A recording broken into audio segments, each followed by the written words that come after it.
Good evening, ballers. Welcome to the 28th episode of the Stepback. We have a special edition crossover episode. Here, my main man, Jacob Moses, and from Wrestling Life, the host of PodJobbers, Jake Schwartz and CL Kid, Charles Martinez. Ooh. Oh, he does the same damn thing as me. See this guy? That's why I look over. That's why I look over. That's why I look over at the screen. I got to make sure you're not doing my stuff. Look at me in the eyes, not at your screen there. Trying to give me that CM Punk lyrics. I hear you. Oh. Yeah.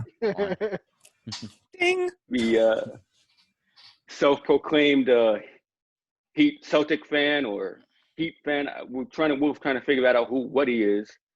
And our good friend CL Kid repping the Boston Celtic colors. How you fellas doing this evening? I'm great. How's Jake doing over there? I'm good, man. I'm pumped to be on this show. I think you guys do an awesome job. It's good to be pod jobbing to the step back here. And we're gonna try to keep up. You guys are super knowledgeable about basketball, and we'll do our best. And hopefully CL Kid won't talk the whole time, and he'll give you guys some air. So that's true. I forgot Jake only likes like prissy little fancy boy sports. So we'll get him on board. We'll get him on board. If it's not scripted, he ain't lifted. So gotta burn that heat, boy. Especially while I can, because we're down 1-0. So. Ooh. Yeah, that was a rough game last night. Oh God. So that was bad. Yeah. So you guys over in Wrestling Life, you guys have a show every Thursday night, 8:00. Jake, explain what goes on in your show, because we realized you guys had some phenomenal guests. You had Buff Bagwell, Carlito. You guys really bring the stuff over there. Tell us what goes on over there, man. Yeah, man. I mean, we try. We bring in a guest every so often. Buff Bagwell. Yeah. We'll just leave it at that. Runaway train. But anybody remember that number? Yeah, his phone number.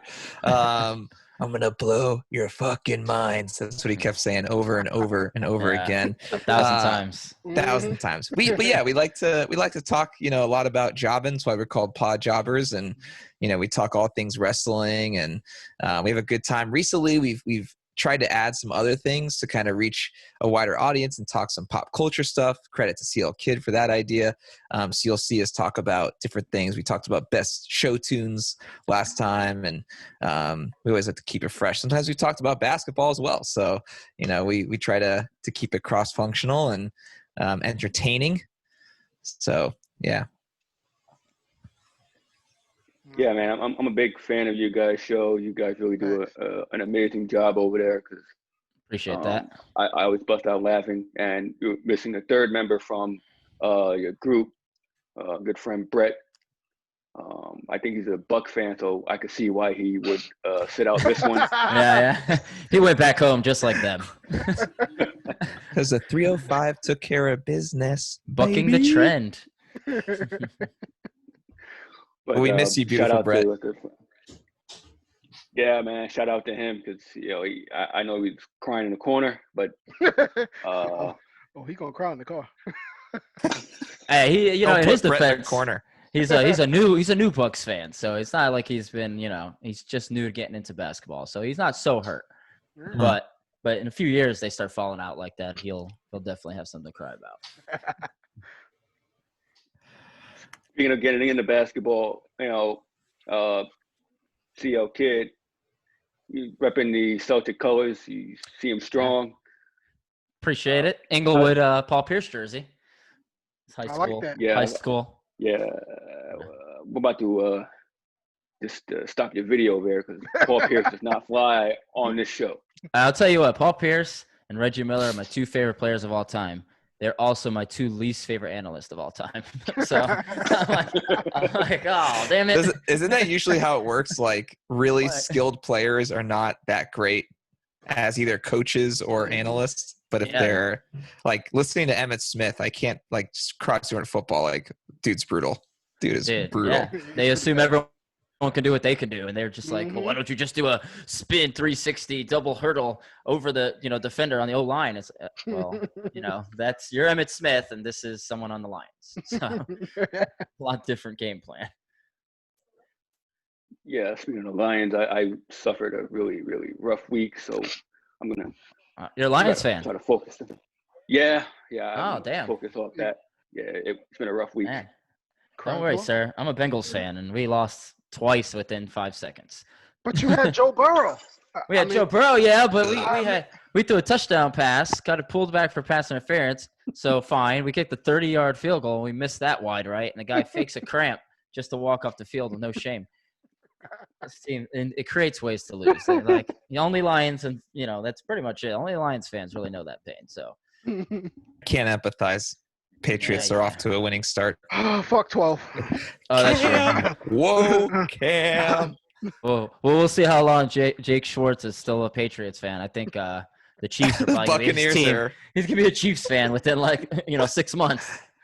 Backup team Patriots. You guys can hate. Let's just get this. Let's get this over with. Let's get it over. Let's get it over with. Okay.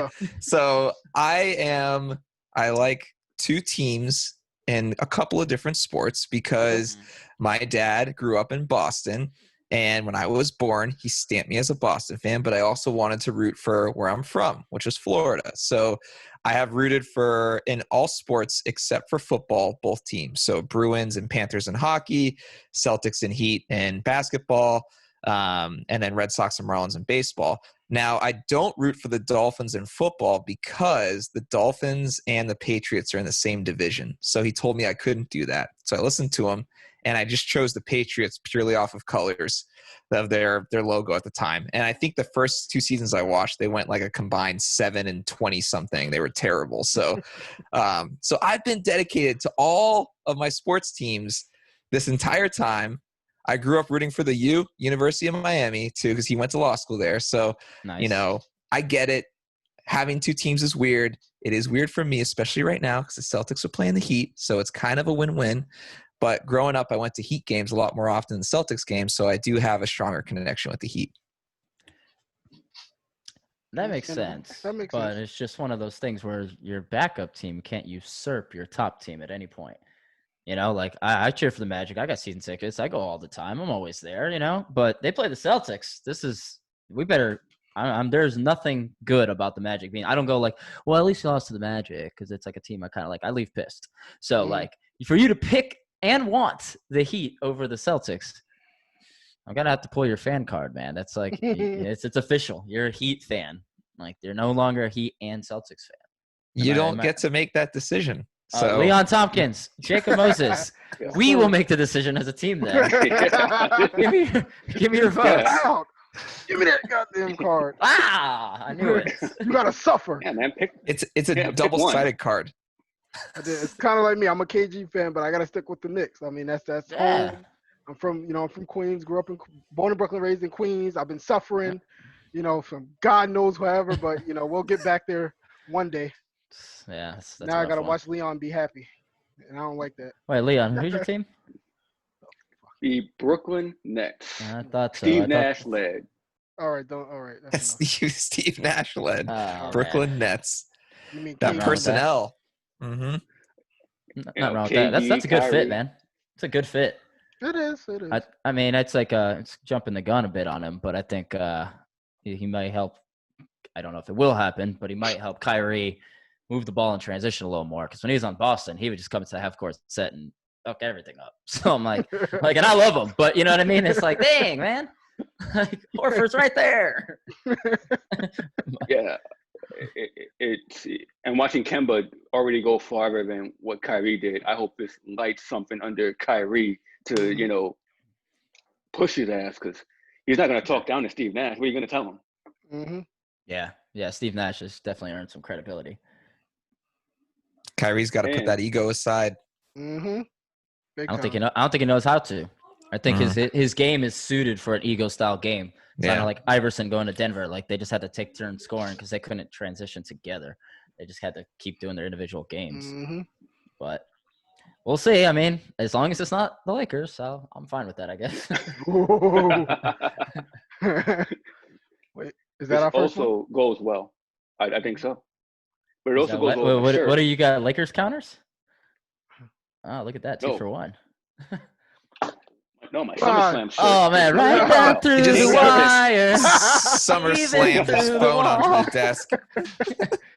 Through the wire. Kanye West. But I noticed my man has his Hitman shirt. Ooh. You guys are heavy into obviously PodJobbers, wrestling life. Got Bret the Hitman Hart. I was a Kurt Angle fan. How'd you guys get into wrestling? You wanna roll, Jake? Go ahead. You go for it, brother. Well, I feel like you should go first because I feel like at some point I'm gonna have to defend Bret Hart, and I'd rather go second. We're only 13 minutes and I'm already annoyed by you. Okay, I will. Fine. I will. Hey, I will. you're gonna have to speak more on our show then. I wish I Because got a that's why knife speak so edge to much. chop you on that Inglewood jersey right now. I got into wrestling when I was, I think, 12. But I had seen matches before that, but I really didn't get into it. I think Stone Cold really drew me in. We had talked about this on PodJobbers too, but funny enough, my friend from Hebrew school, Bernie Goldstein, about I love this as name. Hebrew of a name as you could get, had asked me to watch WrestleMania, and so 14 was the first Mania I watched, and I fell in love with it after that, and I didn't stop since. So There you go. Yeah, not bad. I jumped on the Hitman Hart train there. I watched Bret Hart versus British Bulldog a few times at a young age. Definitely loved that. And then as I started watching, nothing. Watch your damn mouth. Yeah, exactly. As I started to watch more and more, I loved Razor Ramon, and then then The Rock, and so on and so forth, and just got caught up in Attitude Era for sure. So it was easy for me, no brainer. Hitman, the man, was able to get me to going. Yeah. Absolutely. What do you guys do? Are you guys still follow the product or? Yeah, I still follow it. Not like I used to. Like I said, just like you. But throw it back a little bit. It was him and Mr. Perfect that drew me in. Those 2 of my early favorites, and their matches would be just magical. It was no botches like you see now. Dude, it wasn't the craziest, high flying, but they would just he always called himself excellence execution. He didn't lie about that. And his move, the sharpshooter, man. It was just, the sharpshooter. He hits you basically Russian leg sweep, boom, it was over. Or he'll hit you with a little forearm off the second rope. Man, I just always loved it. How he comes out. I always want to be one of those kids with the, put the glasses on him. I always wanted to be one of those. But yeah, I'm saving those for a video soon. Oh, man. But yeah, definitely watched through the Attitude Era. I stopped, I will say, in 2009, I want to say. Got back into it in about 2015, got the network. And now I'll watch the new product. I'm more NXT than anything. But then most of the time I'll spend my nights going back through the WrestleManias and getting all nostalgic. And yeah, that's how I do it now. How did you feel when Goldberg speared Hitman and pretty much ended his career? When he caught him with the kick, yeah, that pissed me off because it was so bad, and you just knew it. He didn't know where he was, and I thought Bret was going to get a title run in WCW. I think he would have. It kind of did hurt when he left the WWF because I didn't think he would ever leave. Yep. But money starts talking with Vince McMahon and the screw job. My number one problem with him was he never wanted to lose the belt. Come on, guy. It's professionalism. You got to show that. Yeah. I know you didn't like HBK, another one of my favorites. But I know you didn't like him. But if you were going to leave, and he was already kind of the face of the company already, so just drop the belt, leave, do what you got to do. But that's how it goes. Jake nods when you say, "Oh, I love Shawn Michaels," another one of my favorites, which I agree to. HBK is amazing. Jake's like this. Now he also HBK greater sign. Hold on a second. Brett, hold on. You went so far out of your way. No. You went so far out of your way to say that Chris Jericho is better than Shawn Michaels. No. I love Chris Jericho, but come on. Hell no. This was a 3-week project. Nah. If you want to spend 3 hours on this podcast, I'll break it down as to why. Break it down, get it? I'll break it down as to why too late. Chris Jericho you missed is better than Shawn Michaels. But I will say this. Bret the Hitman Hart can hawk a freaking loogie because he spit in Vince McMahon's face during the screw job, and that was a projectile line drive to Vince's eye, and I All was like, in his eye. the most impressive thing he ever did. Now you watch it. All right, now somebody knew him or something because he's just getting kind of wild. But yeah, I'm sorry. I Used to it. love Jericho, but he was not touching anything HBK ever done. I'm sorry. Just charismatic. Jericho's charismatic, but HBK made you hate him. He come down to the ring with his smug ass look, with his finger in the air, with his lip up. You know, he had Sherry at one time. He thought he was a shit, and just you tuning up the band. I'll rather watch a super kick. What the hell you rather watch, a super kick or a goddamn lion tamer? I don't want to see that shit. Come on, man. I mean, the Walls of Jericho is pretty dope, but I will say it is kind of like The super kick is better. I'll give you that. I'll give you that. A little more aura there. Let's hear from Leon though. Enough of you guys. Let's hear from Leon. Like, what is he? How did he get into wrestling? Kurt Angle, what's up? Oh, it's true. It actually was Kurt Angle. You know, it's all about intensity, integrity, and intelligence. Too bad, you know, most of these people don't have. A lot of people have the fourth eye, idiocy. You know, it's running rampant. You know, you come down with the milk truck. It's the angle lock. He's an American hero. What more can you ask for? Broken freaking neck. Mm-hmm. Broken freaking neck. I will attest to it. Leon put me in a freaking ankle lock. That shit hurt. Good Lord. I like the ankle lock better than the sharpshooter. Of course you do. Why is that not surprising? Goddamn hater. You, sir, are a hater, my LeVar Ball voice. Yeah, man, we grew up with a wrestling ring around the corner from our house. So every so often we would go and try all these moves. And I think he had the belt for at least a week. I did. That shit was great. We followed the hardcore matches. Like, somebody ring on your doorbell, because I used to live, basically, I had a room in my basement. Come down.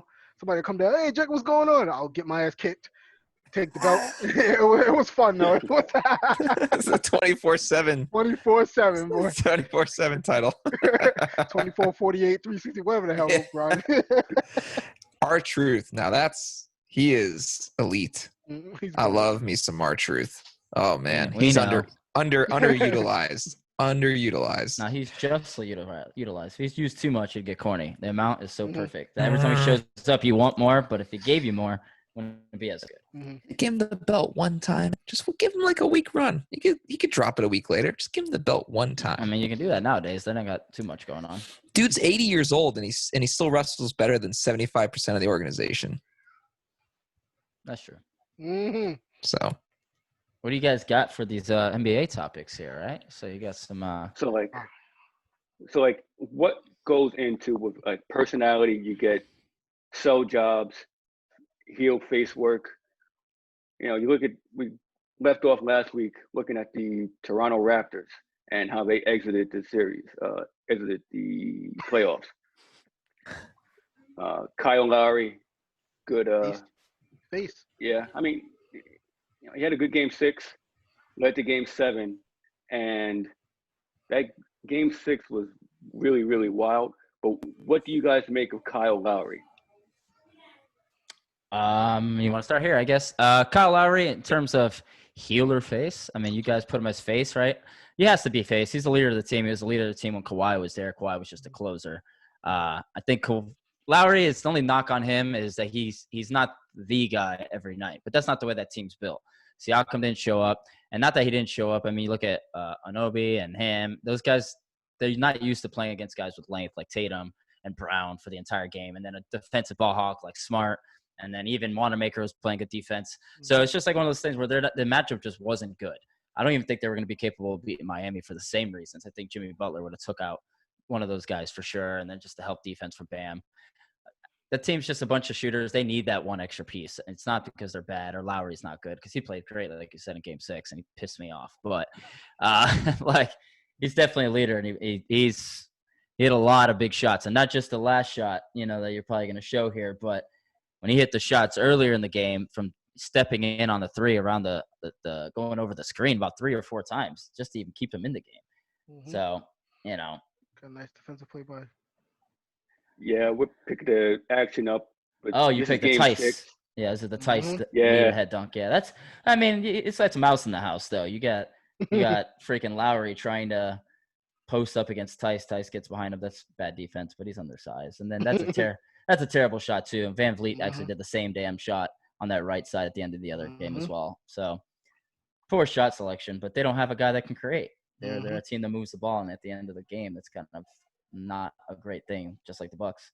Lowry's like the guy who always wins the U.S. title and maybe wins the actual title once in his career, and that's it. It's like a mid Carter for life. Yeah, he's a Derek Fisher that gets a bigger role. That's a good comparison. That's really good. But he played great. You don't like how he played, Jacob? Oh, he was good.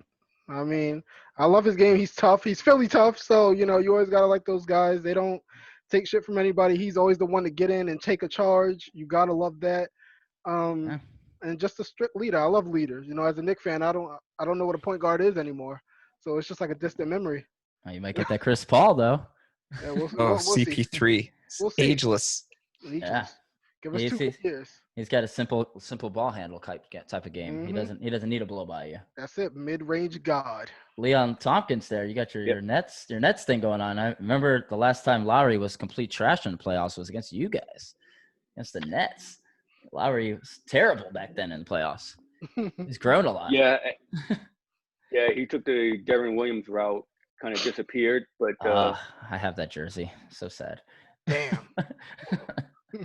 Yeah, I'm trying to burn mine, but oh no, I have the Jazz Deron Williams jersey. Oh, okay. That's a lot better. Back when he still had the fresh haircut. Some reason he went to Brooklyn. He got no haircut game. I don't know what the hell happened. It's ridiculous how far he had fallen. I know. Someone to be compared to like CP3, and you had to ask who's better. It just didn't make any sense how he got his money and then just totally shit the bed. Horrible, man. I spent so much time trying to defend that guy too. Well, let's talk about my boy Marcus Smart. I mean, ever since he's coming out of Oklahoma State, you knew he had it. All he had to do was get his offensive game going. But he learned how to shoot, because when he first came into the league, it wasn't happening. But he worked on his craft, and he is a certified gunner. You leave him open, night. Don't let the bed bugs bite. Yeah, and I know JJ Redick Schwartz there. I know you love your LeBron, right? So LeBron is a help slide over defender. So when he gets all these blocked by James and all that, it's never his guy. I mean, I'll give him third quarter in that, in that last series, he had a few blocks there. It was 1-on-1. But Smart hunts you down full court, stays with this guy, and has been pinning him on the backboard on top of hitting the random threes. I actually have I've posted 5 times on social media in the past 3 weeks. I think 4 of them have been about Marcus Smart. He's a player that you need on the team. I'm hoping Frank Ntilikina turns into a version of him. Even if it's a lesser version, he learns how to shoot, because he's already all-world defense. So if he learns how to shoot, he can be a Marcus Smart, and I'll take that any day on a squad. Yeah, especially even a catch and shoot guy like what's this guy, Rajah Bell type or something. Oh yeah. God, that was bad. Play some defense and hit some corner shots. Rajah Bell, man.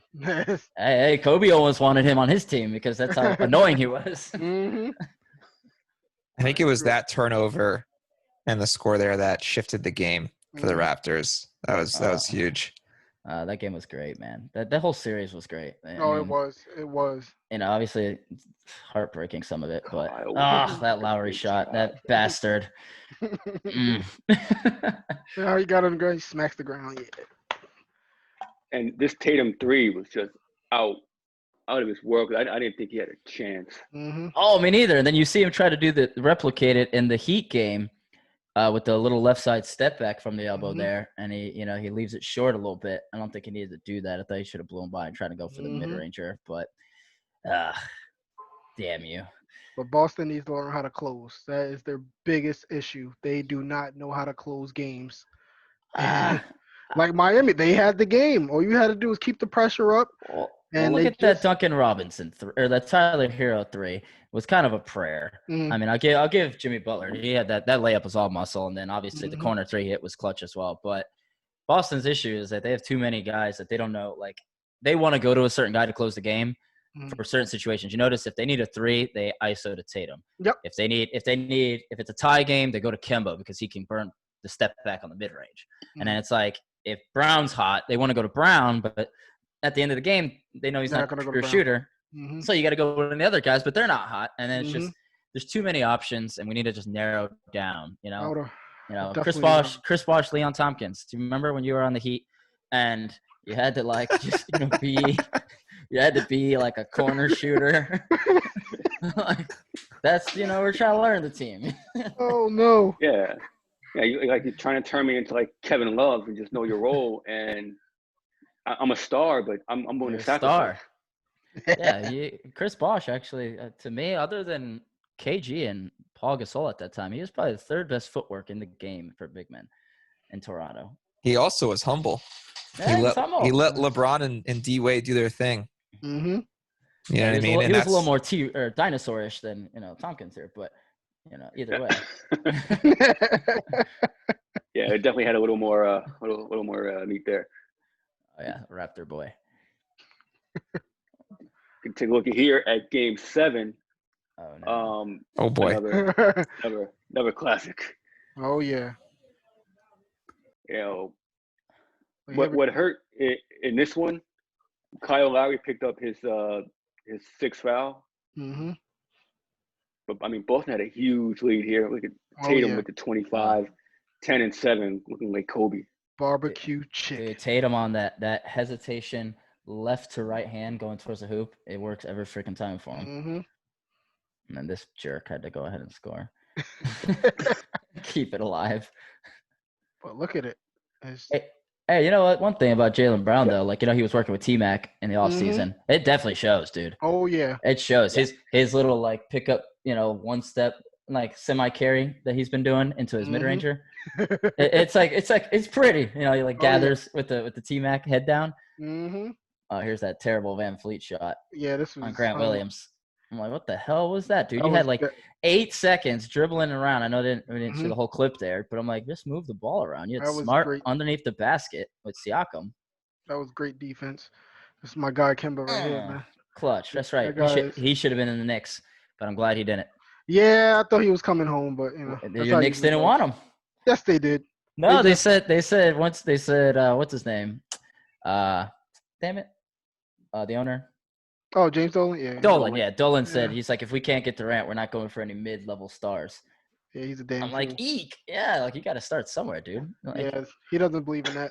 But we're going back to Jaylen Brown for a second. But, yeah, like I've always talked to Leon about him. I think he's going to be a star in this league because he is a great two-way player. His three-point shot is there. On-ball defender, just explosive when he gets to the rim. I mean, he reminds him and Karis LeVert. They're the same kind of player, but he's just better defensively. And the fucking high top he should have kept. Yeah, I know. I mean, the only thing I like LeVert. I like LeVert a lot, but I think both those guys they lack that closer mentality. Like, they don't feel like they should be that guy or something. LeVert does it. You saw that last game with the Blazers. That last game with the Blazers, he really stepped up. But I feel like once he gets Durant in there and Kyrie in there, he's probably going to start like – he's going to fall to the background. Yeah, and I'm like, damn it. Like, I like him. Mm-hmm. I wanted him in Orlando, but – Well, Brown, Tatum, and Smart, they're all like pretty much getting triple doubles or double doubles every game. So they're lighting it up on all cylinders. So when you pass the ball around, I mean, if you watch those clips, they were just passing the ball around so well that it just created a bunch of opportunities for them. And I think that's what the Celtics do really well. Mm-hmm. Yeah. Absolutely. So since we're going to go here to your wrestling expertise, that's the what we call Siakam kick.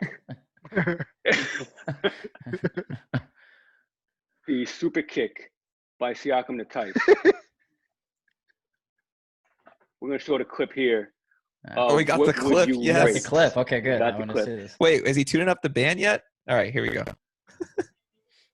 Wait for it. Baya! Oh, man. I'm just a sexy boy. We're gonna get the close up. You want to break that down, Reddick?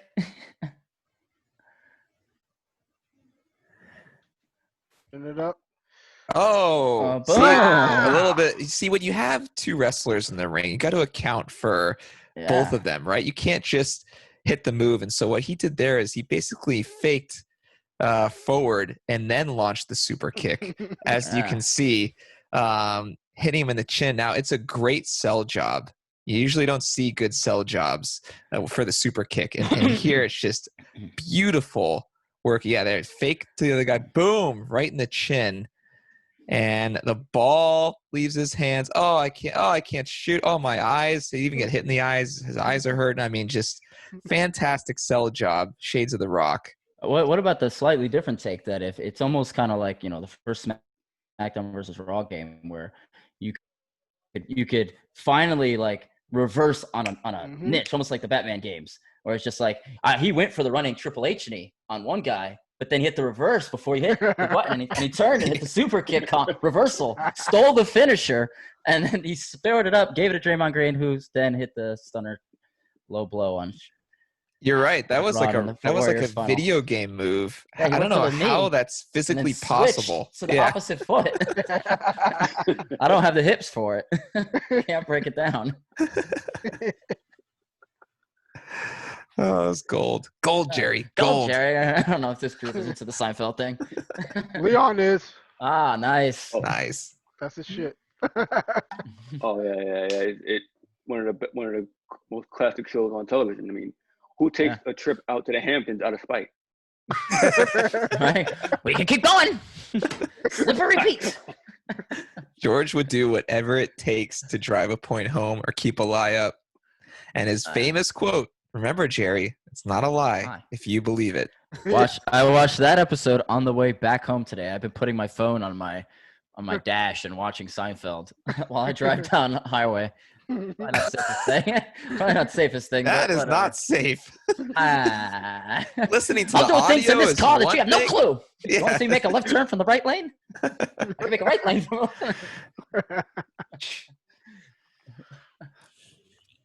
the Raptors ended Game 7 as was the third out of four Game 7s we've seen so far in the bubble.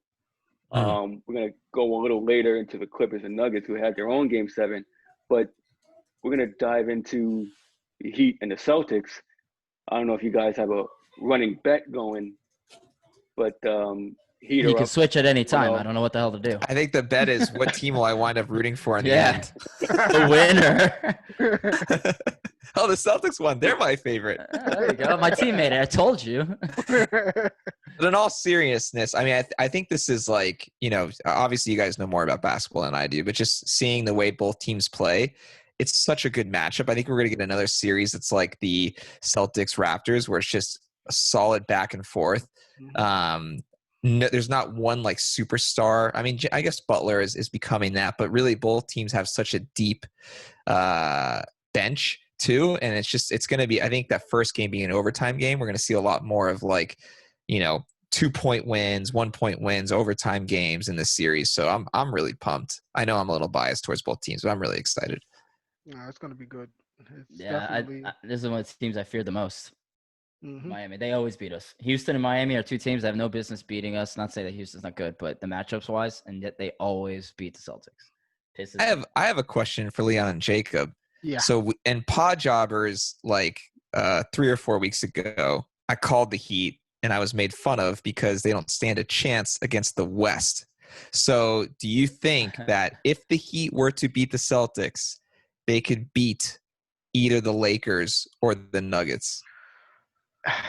It depends how they come out. They match up well because they can shoot. When you can shoot, you can hang with anybody in the league.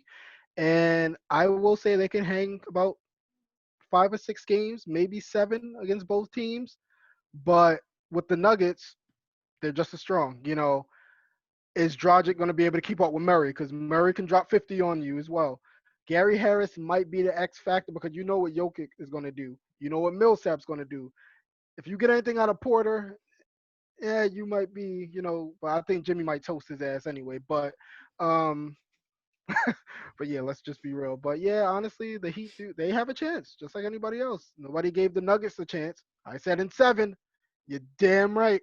Called it before the series, and look what happened. That's a great call. They sent their asses home, and Doc Rivers is about to get canned, fired, not hired. Yeah. Fired. Exactly. It's such good shit. It's good Oh, shit, you see pal. that? You see that on Firefly Funhouse this week? Oh God, what happened now? They have the Vince McMahon character comes in and they bring in a new assistant on the show, and it's like a walrus character of, Oh, yeah. Paul Heyman. Paul Heyman, Yeah. and he says that same like, this is such good shit, like it's clearly terrible. But Isn't it Bray Wyatt doing all the voices? Or no? I don't know who does them, but that's good. That line was good because it's like it's so horrible in that moment. And then Leon, what do you think, man? You think the Heat's in the chance if they were to escape the Celtics? I give them a chance against the Lakers, but not the Nuggets. It's weird because I think Bam could match up with AD, and they can surround LeBron. The Lakers don't have the shooting that the Nuggets do. Mm-hmm. But I give them a chance against both. But Jimmy Butler is just the key there. That guy took a cast of rookies and misfits, and he made it his own team. And much like, in the wrestling world, I think Jimmy Butler is the perfect heel. Mm-hmm. What you guys make of Jimmy and his run at South Beach Jimmy?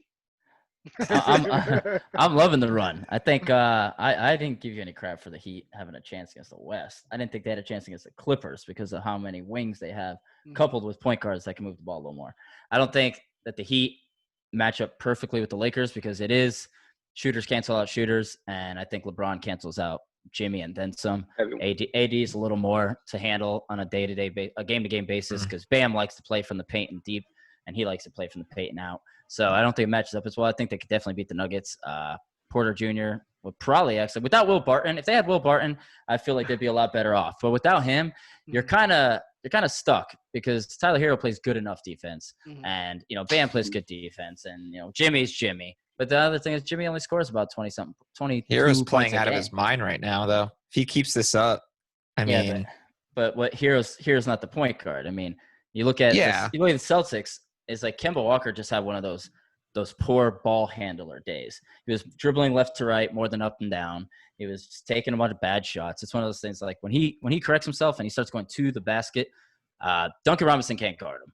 Tyler Hero can't guard him. Like they don't have the legs for it. They don't have it at all. But you look at somebody like the Lakers and you take that Heat team and you advance it past the Celtics, and Danny Green could stick around and stand with Duncan Robinson. LeBron's it's gonna be too much for Jimmy. Jimmy's gonna have to put up 30 plus a night. I'm not saying he can't do it, but here's your comparison for the Miami Heat. Jimmy Butler, who Leon has deemed the heel. He is leading the Hurt Business faction. We're going to call it the Heat Business faction. Okay. And they are going to go over on every single one of these sons of bitches coming up here, and they're going to take it home. I'm telling you. Every team is retribution. Every NBA Underground. Shoots and ladders matches.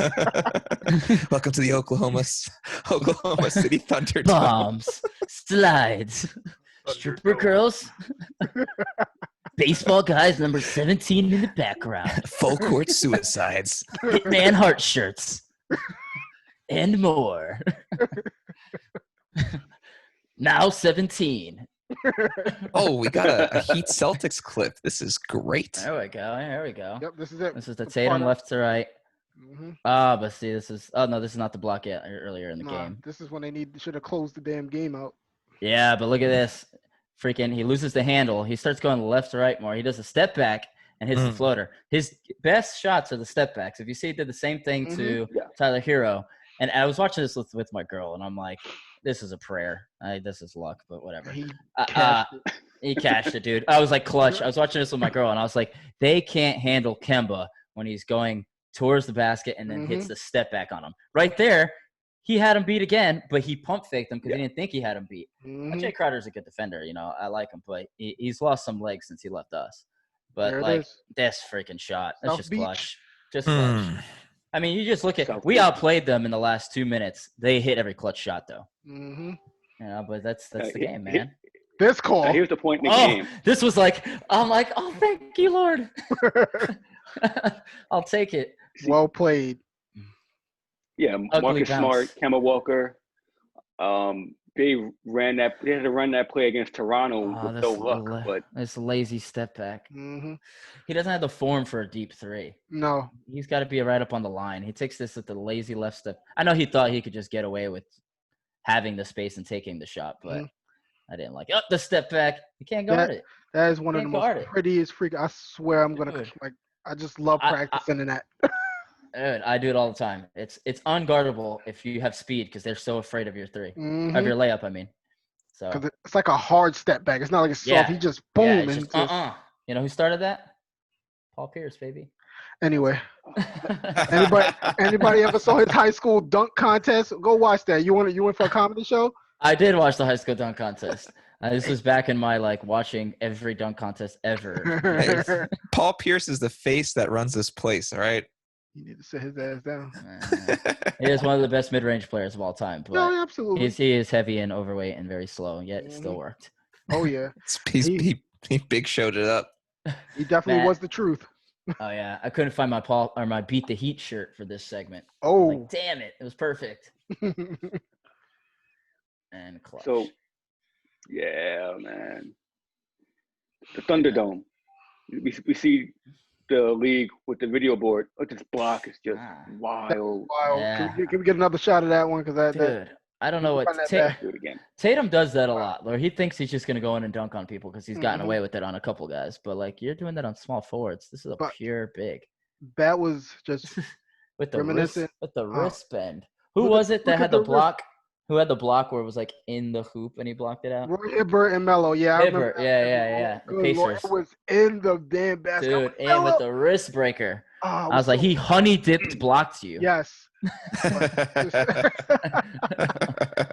to he took it to NBA Street, the honey dip. Man. Yeah, holla! Off the heezy.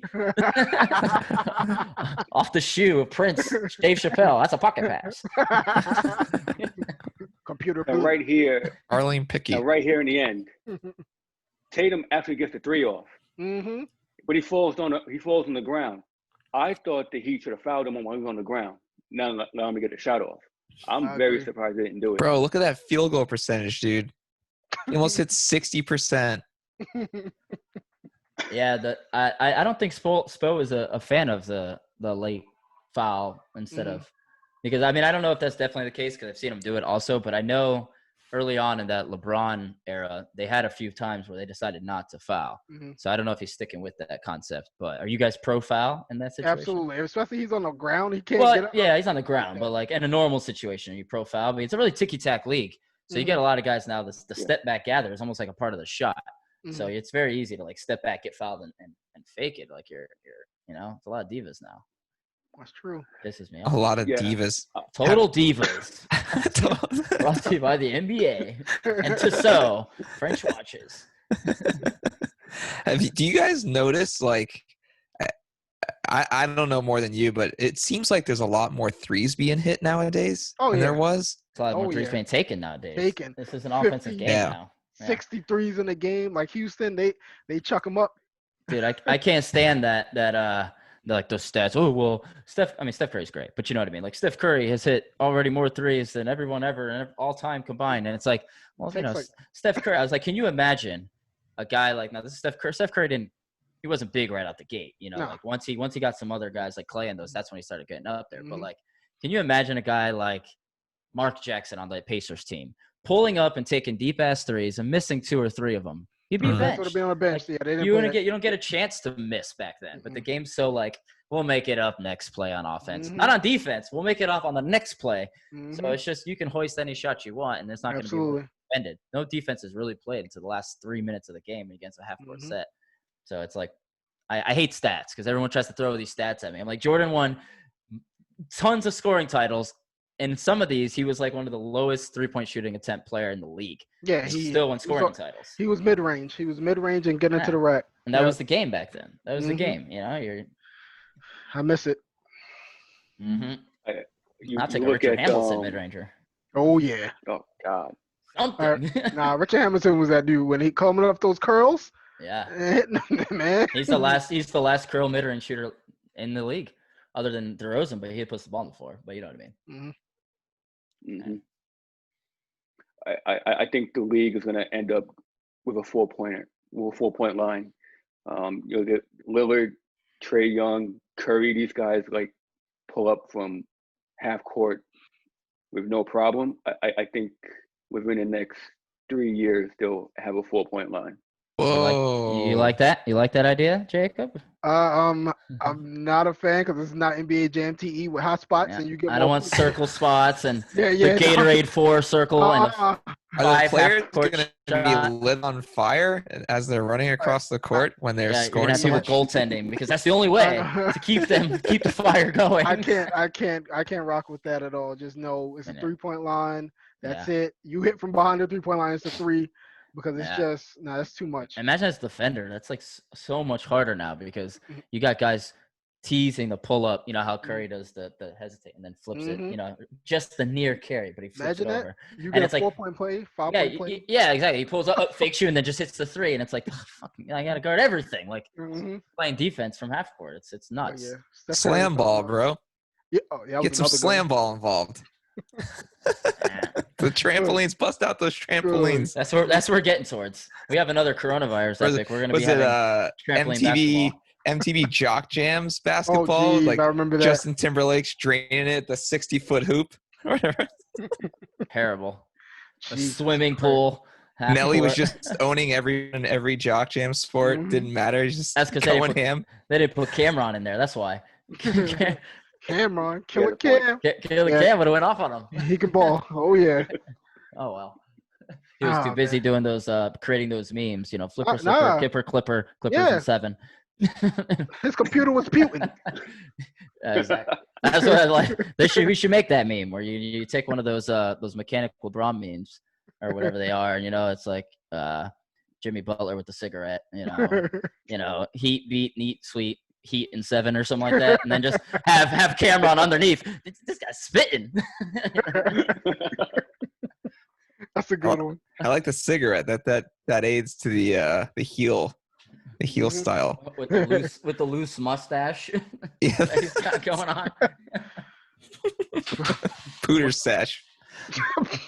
Like floating. Hey guys, what are you doing over there? Yeah. Call the screen. the glasses with the mustache attached to it. You mentioned the Clippers in 7, and it turned out not that way. Denver Nuggets in 7. You called it, Jacob. I want to ask you. We've been watching the matchup of good tag teams here. Jokic and Murray. On the other side, we got Paul George and Kawhi. Who? Say that again. Pandemic P, playoff Thank P. you. You pick one. I don't know which George showed up, but in the wrestling world, what makes a good tag team? They gotta be cohesive. That's the number one thing. You gotta be able to put on a show, and I don't think I know where you're going. If I'm going to compare them to a tag team, because they're fun to watch, I'm going to go. And I'm not talking size because I got a team. I think I got a tag team, but I'm going to go because they're more new age, and I'm going to go they're the Rockers. Because they're bursting on the scene. Nobody expected it. And they might not win a chip, but they sure as hell fun to watch. That's what the Rockers were, because I don't think they ever won a tag team title. You also need a really good finisher. Yeah, Clippers do not have that, as we witnessed in this past series. It's the same thing. Kawhi, left, right, left, stop, and just pull up and miss. I would actually say that those guys are more. You're talking about Jokic and Murray. I'd give them more of a Dudley boys because I like that. They coming up, and then you got Jokic, the ultimate assist man. Just he doesn't have to do anything. He just does the lift up, and then you got Murray closing the deal out. He gets all the credit just for the lift up. He's not worried about taking the end. He's like, yeah, I'll do that. I'll do the pass. I like that. Yeah, like and the Nuggets were about to lose, and you have guys like Paul Mishap running from the back with a chair in his hand, basically coming in to disrupt the match so that Jokic can get the win and take it home. And That's where I think with the tag team, you take that one for sure. But man, I feel bad for the Clippers. It's like, you guys don't feel bad for them? No. Being in the shadow of the Lakers for so long, and they the franchise, I can see what you're saying, Yeah. but I don't feel bad for the team. That's Kawhi. I had said, and I think it was Leon that responded. Kawhi's ceiling has just been shown. I'm not saying he can't. I'm not saying he can't be better. He can't go on to win another championship, but his legacy ceiling has just been exposed with that loss. Or, well, 3 losses, but with that loss primarily, especially when you got 3 back-to-back, like 16, 17-point comebacks, like pitiful. You deserve to lose. Yeah.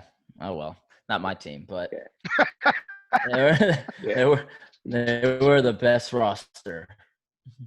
Yeah. Come back to 16, 19, and 12. Mm-hmm. Oh, Yeah. that was in the last 3 games. Yeah. Oh, and they were all like, it wasn't like the 16 wasn't like this, like, second quarter, first quarter thing. Like, it was pretty late in the game, and they were still missing some shots. It wasn't like they made everything. Like, Murray shot a couple quick threes, missed them. And Jokic had that little mid-range kind of like hook thing. He missed that. And then, Clippers, at any point, it was like Falcons, Patriots. At any point, you just had to do one thing right, and it would have been over. It would have been over because it was that late in the game, and they just couldn't do one damn thing. Hit one shot to keep them at bay. Disgusting. No, it felt like watching that series. Like, the Clippers tried to bully everyone throughout the playoffs, and you kind of like had the feeling like Donald Sterling and Hogan were watching this series. You can imagine what both of them would be saying. Sterling. Mm-hmm. Put you back on the plantation. Yeah, he's like, wait a second. We lost to an all-white team? How do I get on there? How do I get over there? Who's this Jokic guy? I like it. I like this cut of his jib. You got some shares in this team? Right? Exactly. You got any more of that Jokic? Dave Chappelle. Oh, man. how funny would it be if the Nuggets won it all without Melo before Melo won a championship? That would be why are you hating? something. Yeah, you went out of your way for that one. You went out of your way to do that. To win, but That I don't like Carmelo Anthony. How funny would it be at the Miami Heat one without Tim Hardaway? How funny would it be at the Celtics one without? They already did win without Tim Hardaway. Without Mark Blount. Like, why are you calling out people for no reason? Said Mark Blount. Why are you calling out people for no reason? Because he's still playing. He's still active. He's it's a good different. guy. He's a good guy. Hardaway wasn't active when the Heat won. Oh my God, fine. Yeah, how would it feel if, let's see, the Lakers won without Ball? Why are you calling out Melo? It's not the same thing. Why are you calling Ball's out on poor the team Melo? for like 2 years, a year, or maybe even just 1 year. Okay, did you say the same thing when Toronto won without Vince Carter? Did you call him out? Okay, I guess that's fair. Yeah, that was fair. You're the real heartbreak kid. Hey, I'm just flowing with the theme tonight, man. Yeah, but there's Sweet some chin musicking Hitman Hard and the Rockers. There's some Melo reference fans we in had. this group here. You could be a Melo fan. He's just not going to win a title. I don't care. I'm a Melo fan. You gotta love Melo, man. He goes to your Knicks with some Chris Paul. I'll take it. What do you think? What do you think of that Donovan Mitchell, Chris Paul, Melo, and Oladipo combo they're trying to pull off there? It ain't gonna happen. It ain't gonna happen. That's what I was gonna say. But ain't gonna happen. If that were the case, do you like that roster? I mean, I don't know who you fill with it, but Oladipo, I would say Barrett. no because he's coming off an injury. I would rather take Mitchell because he's younger, more explosive now, but he's gonna sign his max deal, so we got to cut that one out. If we get CP, I just want it for like Randall and Knox or whatever. I'm not giving up any picks because we're the ones taking on that big ass contract. Yeah. And Oklahoma City already has like 80 picks the next 2 years, and don't do it because they, the Knicks are actually not in cap space hell, and they have all their picks. Just do it right. If you get CP and it's anything with picks in it, Rose better hang up that damn phone. I don't care if he was in CAA, TAA, TSA. I don't give a damn. Don't do that deal. But TNA. there you go. But I mean, I think that's the only way you get Oladipo though, is you get him on an injury type deal. Not like a DeMarcus Cousins type thing, but maybe a little less, than he would. It's possible. Hey, he wants out, but I'll wait till free agency. Well, how do you fix that team then? How do Jesus. you fix that Oh, team? how do I fix it? You Joining it. Nexus.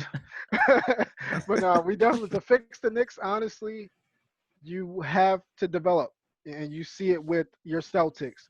You see it with the Heat. You know, you got Jimmy Butler. You got to get a vet in there that can actually lead a team, but you need a whole bunch of young guys. You got your Robinsons. You got your Heroes. You got your Kendrick Nuns. You know, Dragic another one. Go back to the Celtics. They drafted.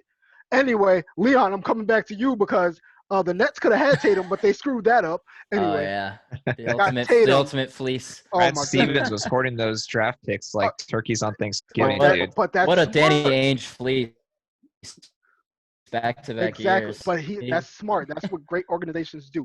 Jaylen Brown, Tatum, smart, you know, Wanamakers of the world. You know, Taco Fall, I think if they give him time, he could be a nice little Oh, we rim. got a Stephen A. Smith fan, don't we? I mean, You're just of the world of us over here. I I got the Jacob Moses of the world, the JJ Redick Schwartz of the world. So on. I don't want to bloviate. That's my boy. Have you guys Skip on seen the the other videos of him eating Cheetos Oh my God, he's so, like during the NBA drafts? oh man. They would like pause and he would be eating Cheetos on the side. I freaking love Cheetos. I thought that was awesome. I'm like, Stephen A. Smith loves Cheetos. network. Jake, you got to be Skip Bayless in this argument then. Oh, man. Whoa! Don't put me in that category. not? That's a man you don't want to be right now. Nah, don't do it to him. But yeah, they got a few things they have to do, develop. That's all I ask for, and don't fuck it up. We've been 20 years of watching this shit, man. It's Terrible, man. getting crazy. I don't like. I mean, obviously I'm not a Knicks fan, but I would love to see them. Like, I love when they're good. Yeah, that's Just- how Leon rolls his eyes. He doesn't want to see it. He Well, I knows- mean, you don't want the New York I Mets. don't mind it. Yeah. I don't mind it. Wait a second. So before they became Brooklyn Nets, were you a New Jersey Nets or were you Knicks? Okay, so you're New No, Jersey Nets. So you real. All right, I'm with you then. trash nets, garbage state. Hey man, they had my boy J Kid. Garbage State instead of Garden State. Nah, that's what it is. They're the host of the Sorry. Giants and the Jets. And they garbage. So the name suits. The It name does. works. I'm a Bengals fan. Like I said, I'll stay out. Yeah, you need to stop. Yeah, everyone makes fun of me for my teams. This guy likes sports organizations from so many different states. They don't all make sense. The Yankees, Bengals, and Celtics. And not once since I've been 3-4 years old have I ever switched. I have not missed a Bengals game. Watching a Bengals game in over 15 years, and that includes games damn. where we won 1 game, 2 games, and 3 game seasons. Still John watched Kitna. every game. Still watched every game. John Kitna. God. John freaking damn. Kitna. Even when he went to the You should've Lions, I was left- checking on him. Should have left when the Horned Frogs He were backed knocking up on on your the door. Cowboys, I was checking on What him. was that? What was the other dude that you had? Jeff Blake? Yes. Yeah, there you Jeff go. Blake what got me into the Bengals. God I damn. met him. I met him at a quarterback challenge. He tossed the ball around me a little bit. That's awesome. I was like, Thank you for Corey Dillon. yeah. Oh, We aren't gonna be able to pay him anyway. Dylan was a race could drive. Ah, man. 1,600 yards and another Super Bowl for the Patriots. Jesus Christ. Whatever. Go back to basketball. I'm done with this guy. Yeah. Got too much power over here. Can we I get know. into it even more? Are we gonna go to the LeBron Jordan route, or we don't have enough time? What's the deal with that? Well, we didn't know the Well- answer. That's what the deal is. Well, you know, LeBron takes out the Rockets. I mean, you wouldn't think this guy's in year 17. D'Antoni gets fired. I mean, this guy's a coach killer. Mhm. I mean, I've always been in the LeBron camp. Mhm. You know, his defense. He's taken bad teams to the finals. I mean, he's 3-6, but I'd rather go 3-6 and not like go there at all. Mhm. So, I mean, I'm in the LeBron camp. Who wants to go next? Because I'll jump in now if you want, I guess. I will go next, and I'm gonna say Jordan for right now, but I'm gonna, like I said, I'm gonna give him one more year. Even this is not any Knicks break, but fuck him and his airness. He kissed my ass. But I'm gonna say this: after this year, I'm gonna give it to LeBron. I'm sorry. It's what doesn't he do better than Jordan? Please tell me. He got him in scoring. I'm pretty sure he got him in rebounding. He's a better passer. Just playmaker, LeBron. There's nothing you can really say now to this point besides 3 and 6.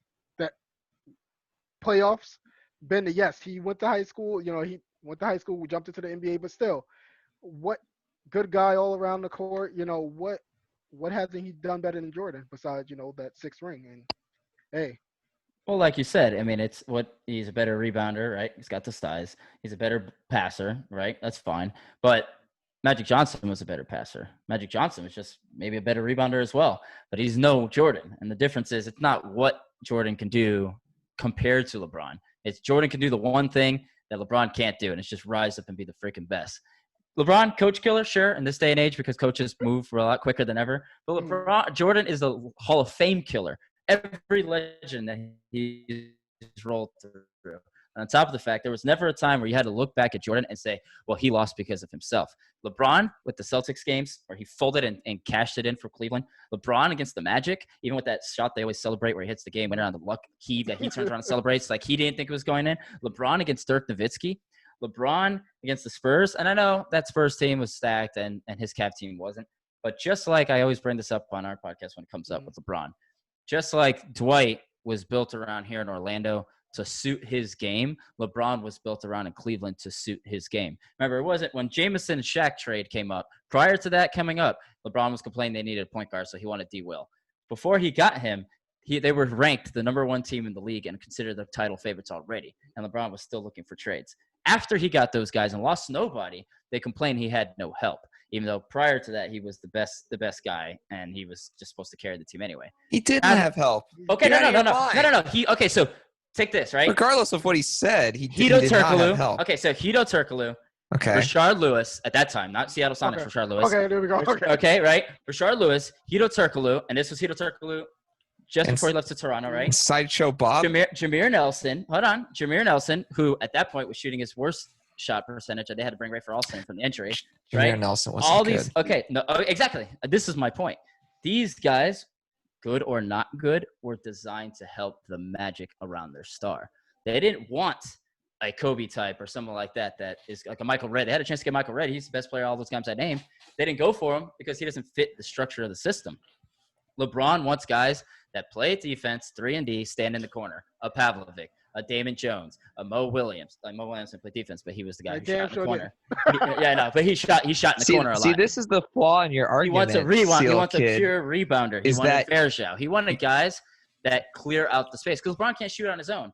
That's why when he first got in Miami and Dwayne Wade and him are at the top of the key, they struggled because now you have 2 guys that can't catch and shoot. So it's better off with one of them being off the court and Bosh sliding over to the corner. So my point is like people always complain LeBron had no help. LeBron was never designed to have help because his rosters worked better with him having shooters spread around at a time when that was a new thing. That only the Magic started that stretch 4 crap. And before then, everybody was just surrounding their small forwards with shooters. Stretch 4. He's a passer. That's LeBron. He's a great player. He's not Jordan. The same way Kobe locked down LeBron in that All-Star game when LeBron was trying to bring it and Kobe made him look bad. The same way Dirk made that whole roster look bad and LeBron shut down in the finals. Same way he shut down against the Celtics and took his jersey off like a little crybaby. It's like those – you'll never point to those moments with Jordan. They talk about the Pistons. Well, Jordan was still scoring like 40 points every game against those teams. But like in an era where no one was doing that. That's true. But let's not act like we didn't see The Last Dance and Jordan didn't have a lot of say with his team. Like, come on. Oh, no. That's fine. But who did he bring in? He brought guys in that fit him. That fit him, right? That fit him. But he had all-stars too all around. Let's not forget that whole. But Dennis Rodman wasn't an all-star. Like, okay, I'm not talking about all-star in terms of voting and getting an all-star. He wasn't a superstar on Detroit. He was still in an era where there weren't super teams. The Bulls were a super team. No. They were super teams. He made them look like there weren't super teams. Oh, but he was the missing link. That's just how he was. Exactly. Oh yeah, because he was something that nobody ever was. This is the issue. This is the issue with the LeBron argument that you're pinpointing like moments or like a season instead of looking at the entire resume, which is exactly what happened with Brady. People would point at losses to teams and he would throw 3 interceptions in one playoff year. He lost to the Texans that year. And they would say, that's why he's not the best. You can't do that, because if you do that, you have to look at Joe Montana's seasons that he didn't make the playoffs and he didn't win the Super Bowl. Same as with Jordan. 6 out of 15 years, he went to the NBA Finals and won. LeBron has done it in half his career. He's gone to the finals, and he's won 3 of them. And on top of the fact, the competition's even more. When you talk about Brady, that's why he's not winning scoring titles as much as Jordan. No. He's not winning scoring titles. He can't score like Jordan. And the thing with Brady, I'm not even going to say that he cheated or anything. Whatever. I still like Brady. But the thing with Brady is when you say, "Oh, Brady's so great," and you, like you just said, you point out moments where he wasn't great, but you're not pointing out moments that he wasn't great and comparing him to another quarterback. You're taking moments where Jordan and LeBron weren't at their best, and you're comparing them to each other, because we already know the great things they did. If you want to say Brady or Mahomes, now you have to point at their failures, because we already know how great they are. We're not going to sit here and list their accomplishments. We know their accomplishments. But the fact is, Jordan was whose accomplishments are better? Jordan's. Jordan did it against better competition. I don't think he did it against better competition. The East back then? The East back then is better than the West now. East back then is better than the West now. Ewing has 3 titles without Jordan. Reggie Miller has a title without Jordan. Like, these are all, and that's not even. But they also, but Jordan also ran into some luck. You know, that Pacer team in '98, they should have won that series. There's no should have. He finished them off. Okay, so the Warriors should have beat LeBron, but not only did Draymond get suspended, it was after the game that LeBron himself brought up him being suspended. The league wasn't reviewing anything until LeBron brought it up. Once that happened, the whole tide changed. Now they learned how to play without that guy on the court. They learned, hey, we don't have to guard Draymond anymore. Once he comes back, we'll just let him shoot. That's where they learned it, from the suspension. Without that, LeBron loses again. He looks even worse. And I'll give it the Warriors. The Warriors are another level with that roster. He should not have even beaten them anyway. So if he would have lost, I won't hold it against him. And just like I don't hold the Spurs loss against him. But so many times LeBron has looked soft. So many times LeBron has folded and didn't show up. So many times LeBron misses late free throws, can't hit a jumper. And you know, like, he just can't create on his own. Jordan's got him free throws. I'll give you that. No, I got 2. Okay. John Paxson, Steve Kerr. Oh, okay, but okay, sure. But if you're gonna name those, he built it. If you're gonna name those, Delonte West, corner 3. If you're gonna name them, Sasha Pavlovic, those are game winners. But you're gonna say that those game winners. No, I'm saying, but I'm just saying, but like, let's not act like, you know, Jordan didn't get bailed. Like, you know, he didn't get bailed out. LeBron did too. Oh, sure, but Ray Allen. Sure, yeah. The Ray Allen. Look at the Ray Allen 3. That's nuts. And what happened right before the Ray Allen 3? A LeBron super brick, nonchalant, I give up style 3. You can see it. He hits the 3 prior to that when they're not guarding him, and he waits and he hits. Then he has that one, and it looks so terrible off that he doesn't even want the shot. He's looking around. They have no one to give it to. So he has to take it because the clock's running. Bricks it bad. Bosch, Leon Tompkins, back to the corner. Ray Allen 3, 34, different roster number. But either way, and he hits the damn 3, and the whole thing changes everything. Like, I'm not going to say that the Ray Allen 3, it was a bailout. But it was good, though. But how it happened was magic. It's a bailout, but it's part of the game. You know, Jordan said prior to the play, I'm going to pass to you. Be ready to Steve Kerr. And he hit it. It's a part of the game. I'm not going to knock LeBron for making a pass to Mo Williams or Damon Jones in the corner to eliminate teams at the end of the series. But, you know, that's part of his game. So when people say he doesn't have help, he got everyone he wanted. No one's GM'd more than LeBron, and he got the exact guys he wanted. He didn't that's get what players do, though. When you guys, that's fine. I'm not against that. I'm not knocking it. I'm just saying, like, he got the guys he wanted. Why did he go to Miami? Oh, because he had a fallout with the owner. That's a lot different situation. Oh yeah, that was the big And why else? Why else? Because he quit on that team. He was no longer willing to play against those Celtics teams and say, and that's the case. He said it. He said the big 3 was the biggest challenge he ever felt with Ray Allen and Garnett, and that he didn't want to wait them out with age because they were still at that time seemingly. So why didn't he make a position to get Wade earlier or Bosch earlier? Neither of those guys were contracts were up. Nah, they had to make it right, and where he went to Miami, it was he already said it. It would have been either the Heat or the Knicks. But you know, nobody wants to go to Cleveland. The Knicks showed him a Family Guy episode to try to court him. No, they brought the Sopranos guy in there like he was that's what it was. Something. It was the Cavs that did the Family Guy thing. I think that's what it was. Yeah. But yeah, it's just like I said. I like Jordan, even though I hated him, I love watching him. But some players are meant to be passed.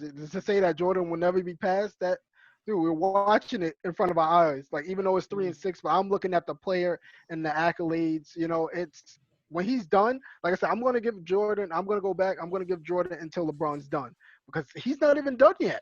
That's the That's crazy fine, thing. but I think it's feel also impressive when you go to multiple teams and do it. Like, that's what he's doing, right? I mean, Jordan only had 2 years on the Wizards. You can't really judge that. He was older. Yeah, he was old. He still older. averaged like 20-some points and was able to bring that team to the AC right there. But either way, I mean, yeah, he does on multiple teams, but he didn't do it on multiple teams to multiple teams that superstars beside him.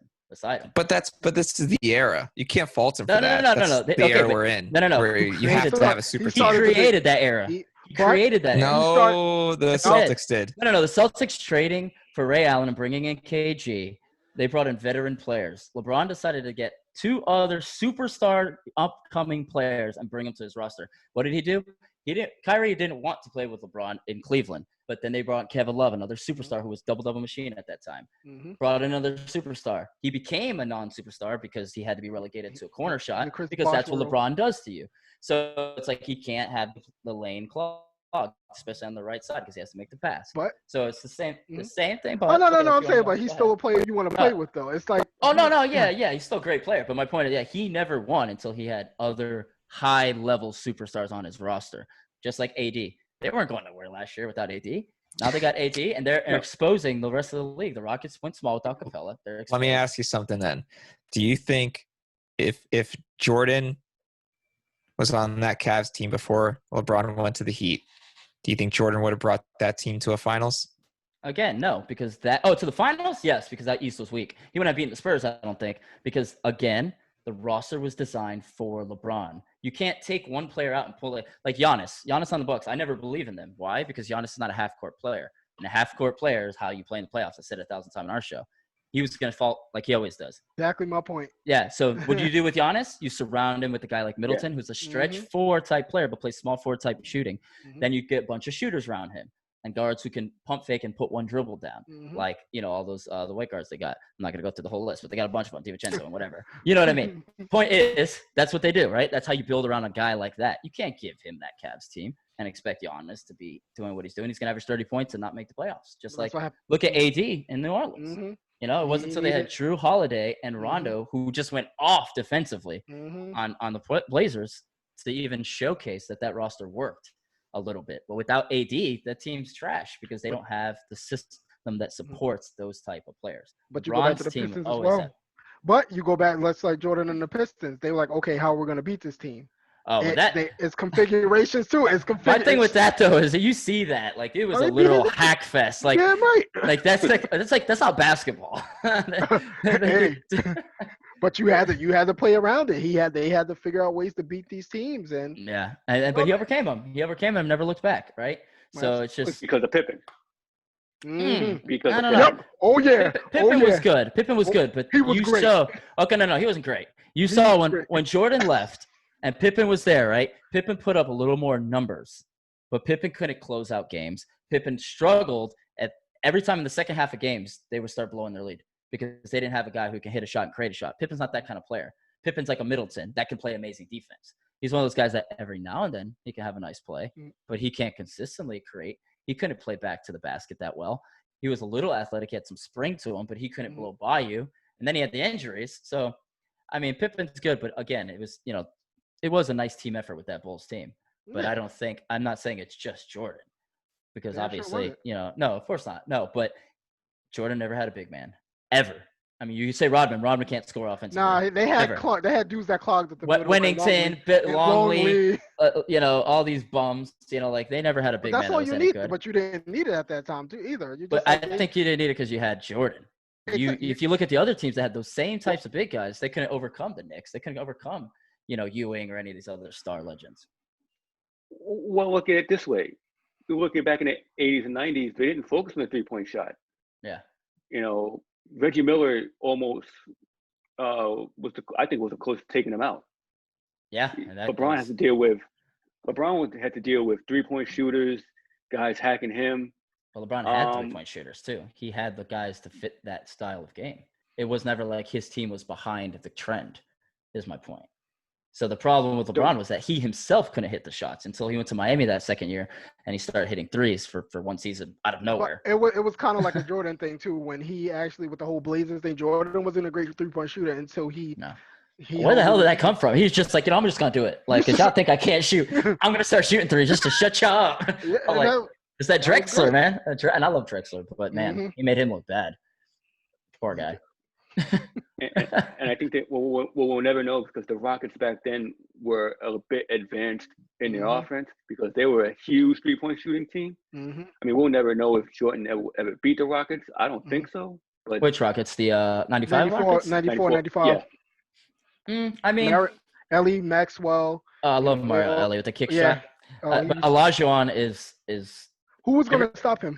No, that's what I was saying. Olajuwon is the biggest threat right there. I still think the Bulls beat them just at a closer role because Olajuwon didn't get the ball late that much for some reason. But Olajuwon's like he's in my top 5 all time. That Magic team too. Oh, I love that Magic team. But then he came back and whooped them. So that's the only knock on that. That's what I thought until he came back from baseball and knocked them out of the playoffs. I think they like I said, all in all, I think LeBron will be better at the end. I'm just like I said, I'm gonna give Jordan his time until LeBron retires. It's just how I feel. Like I said, I was a Jordan guy for the longest time. Then you really start looking back and watching LeBron play from high school to now. You're just like, damn, y'all witnessed greatness. Y'all just didn't. How do you feel about Kawhi? He's still a top 5 player in the league. I'm sorry. There's no one series can't take away how good that guy. How you feel about Durant? Okay, I'll get her. Durant, he's top. That's another one, top 5. You can't.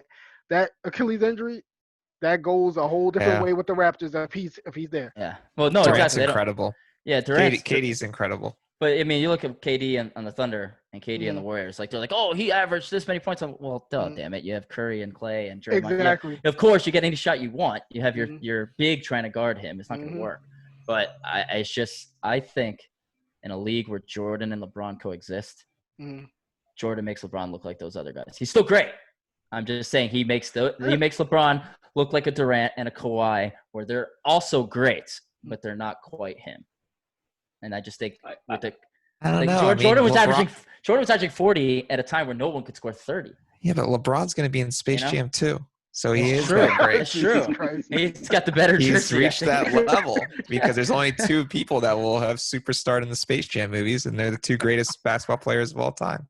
Yeah, but Jordan was like ahead of his time too. You know, he came into the league. His athleticism, his mid-range game, like it jumped from North Carolina, and then he just elevated it, and nobody saw anything like him. That's what I'm saying. Like he didn't need to do. I mean, he was never going to be the passer LeBron was, regardless. Foot was over the line.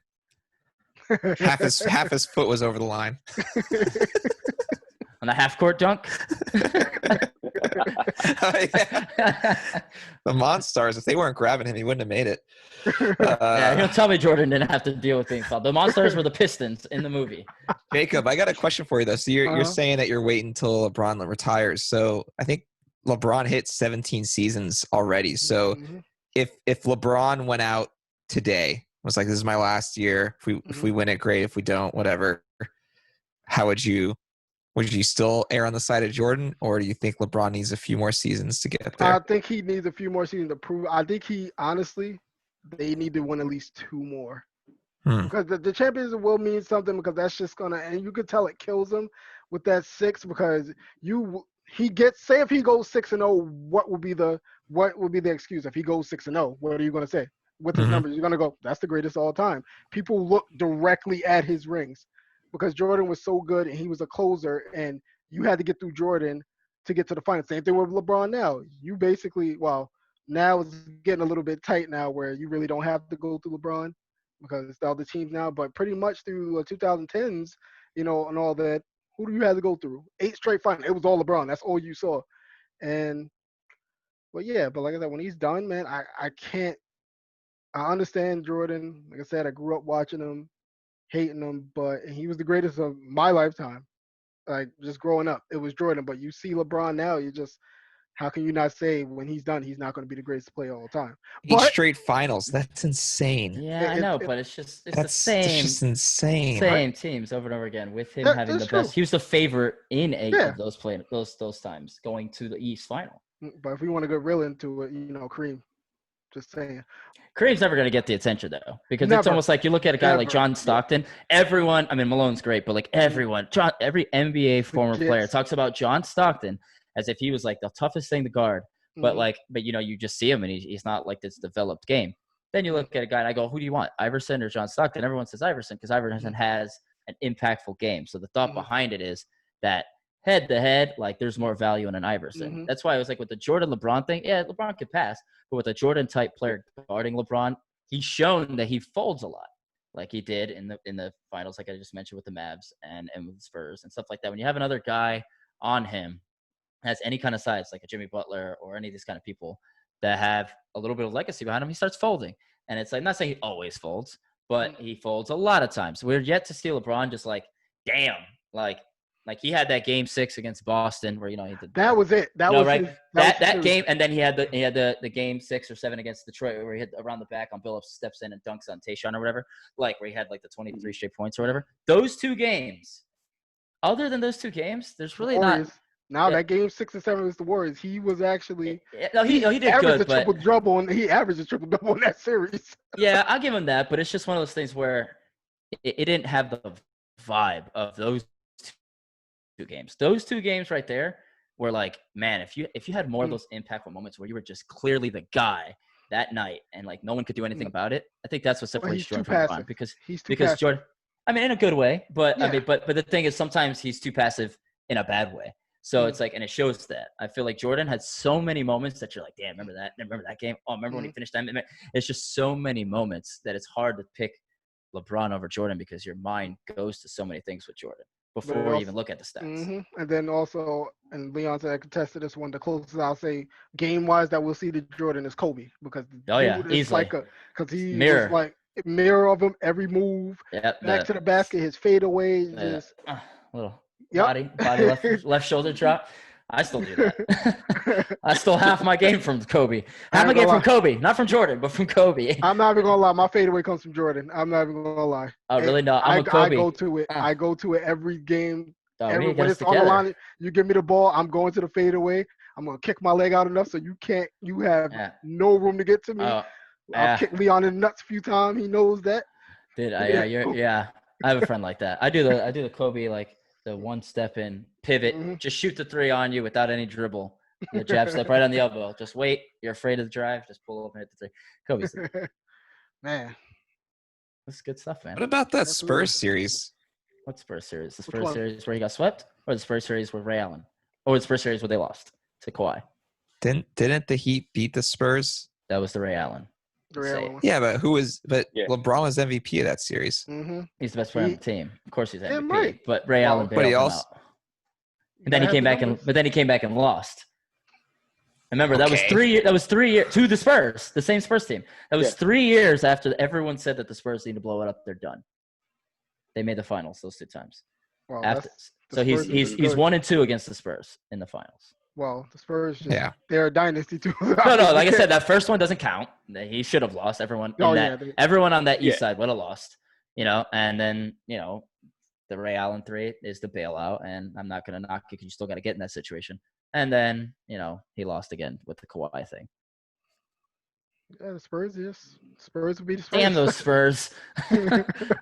The game 1 of that series, I'm just looking at stats here. Oh, LeBron, Leon Tompkins, Spurs Nets. Sorry, man. The game 1 of Spurs Heat, though, LeBron, even though they lost, he put up 18 points, 18 rebounds, and 10 assists in that game. I'm not a stat guy in that run. But that's insane. You cannot be a stat guy if you don't want really. to. I mean, he gets a lot of rebounds on those teams because they didn't have rebounders. And he's guarding the guy going to the basket. 10 assists. Oh, no, I'll give you assists. But like I said, again, this is a shooter's league. You get a lot of assists in this league because you got a lot of shooters around you. Rondo went to Sacramento in the league for most of the season on Sacramento. They had like 2 shooters, but he still led the league because he made them get open. It's just a shooter's league. Assist numbers aren't what they used to be. Getting an assist back then was like you had to create it. It's not like a Jokic triple-double. No, Jokic, yes. Yeah. Jokic, he impacts the game. Matter of fact, he took over that series. That's the entire reason they won. Yeah, but it's because Murray gets all the attention because he's the ball handler. But, man, Jokic is special, dude. Nah, he's definitely – there's no one like him. And when they got him, you're talking about another team that knows how to draft, Denver. Yeah. Scouting, because I know we're all like most of us know, except for Jake. We're all basketball heads. Who the hell would have picked Jokic in that fucking second round? Ain't nobody here can say, "Oh yeah, I knew about him." Nah. He wasn't showing those passes in those highlights. Where the hell did that come from? Man, he had something in him. It's like the Mo Bamba draft highlights. It's like he's just showing all this like low post game. Then he goes and does the workout in Dallas and he hits like 5 threes. I'm like, what the hell? That's not your game. That's not what I see in the highlight reel. Now Magic draft him and they get fool's gold. like thinking he can shoot threes. Yeah, I don't know what the hell was up with that one. No, we didn't want Luke. We could have got Luke. Anyone think Doc gets fired? I don't think so. I think they give him one more year. Continuity is their problem. Wait, what is this? His first? Is it? How many years has he been? No, he's been there. He's been there. How many years? Not first year. That was Miss Will. How many years has he been there though? I don't know, like 4 years. I mean, he was there longer. Lob City. Yeah, longer than that because he left. Yeah, he was there for long. He's been there forever. Yeah, he's been there for 27 years. I think he went from playing for the Knicks to straight to the Clippers head coach. Been the Clippers head coach since 2013 Okay. So like 8 years. 7 years, excuse me. Yeah. So I'll say it's a 50% chance though. It could be happening because you never know. Yeah, Ballmer's a winner. You don't want none of that. You want no excuses. Somebody has to pay. But damn it. Right. What do you want Tyronn Lue there? D'Antoni? Do you want D'Antoni there? I don't think D'Antoni fits that team. Yeah. They're not runner and gunners. Was Landry Shamet injured? He got hurt. Yeah, he got hurt and he came back and hit the three and then he left. Yeah, because I saw him and I'm like, was he hurt this whole time or did just DNP and him? Like, because he was a big part of the roster. Yeah, he actually shot basically I think he defended the play. He hurt his ankle. He rolled it actually, and then he came back up the floor and hit a three, and then he got off the court. Yeah, so that's why I was like, he came back. And I'm like, okay, so he's just not playing. Like, I'm not understanding this, but I mean, that team's good. They just need continuity, and they need to really Kawhi. He's a little too nonchalant and waits to the last 2 minutes to score, which is great in the last 2 minutes. But if you can't get there, you're blowing leads and you're down 8 by that point. They're kind of like the Heat, though. They're like the Heat. They had to get that continuity to actually get it going, know each other's games. But I think next year they'll be back. Kawhi is a free agent after next year, right? No. He has an option. They have a one-on-one. Have an option. Yeah. All right, we'll see him in New York. Come on. So is he willing to take on that challenge? I think Rivers is coming back next year. What everything I'm reading saying he's set I think to he comes return. back. I think he's got one more year, man. Because it's just listen to Uncle Dennis, Kawhi. Go to New York. Go to New York. That's where he's from. Just come to New York, ball out. We won't hate you as much, but he won't. We'll be miserable for the next 5 years. Then I got to deal with Katie and Kyrie. Yeah, well, you never know. That's the injury tandem. That's true. I hate to say that, but they got a 3-year window, Leon. I hate to say that, Leon. Leon, you're a good guy. You're a nice guy. You wear the WWE shirt. I hate to scare you into thinking that you got a couple of haters. A couple of haters over here. Three, like 3 and B. You got 3 years. Yeah. They don't win in 3 years. Their bones are SAWFT. Yeah, you got Kyrie Irving, and you got Kevin Durant, who's 7 feet tall, and you can't teach that.